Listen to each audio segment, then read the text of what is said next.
კიდევ ერთ კაცს, რომელსაც ცილი დასწამეს, მეგრელს, ქართველს, ლავრენტი პავლესძე ბერიას. მის გარეშე საბჭოთა კავშირს ატომური იარაღი არ ექნებოდა. უდიდესი გენიალური ორგანიზატორი, რომელმაც შეუძლებელი შეძლო. ის ხომ პირველი არ ყოფილა, ვინც ბირთვული იარაღის შემუშავება დაიწყო.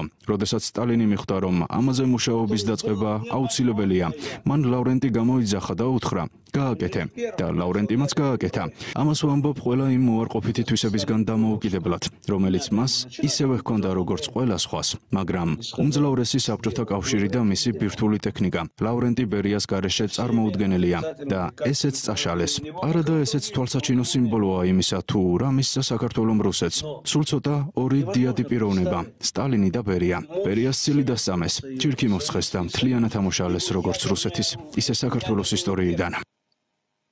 დიდი პრობლემაა ის, რომ ტუხაჩევსკი რეაბილიტირებული იქნა, ხოლო ბერია დღემდე არ არის რეაბილიტირებული რუსეთში. ეს დიდი უსამართლობაა. ტუხაჩევსკის ღვაწლს ვერ შევადარებთ რუსეთის წინაშე სტალინისა და ბერიას დამსახურებას. მიუხედავად ამისა, ტუხაჩევსკი გაამართლეს, სტალინი და ბერია კი არა. რა ბრალი წაუყენეს ბერიას? განაჩენის თანახმად ის ინგლისის ჯაშუშად გამოცხადდა. მითხარი, ბერია რამით გავდა ინგლისის ჯაშუშს? სასაცილოა. ეს სრულიად ყალბი, აბსურდული განაჩენია. რატომ არ შეიძლება მისი გაუქმება? რატომემდე უნდა დაკარგოს სინდისი და ყველა პრინციპი, რომ ეს აბსურდული განაჩენი ძალაში დატოვო?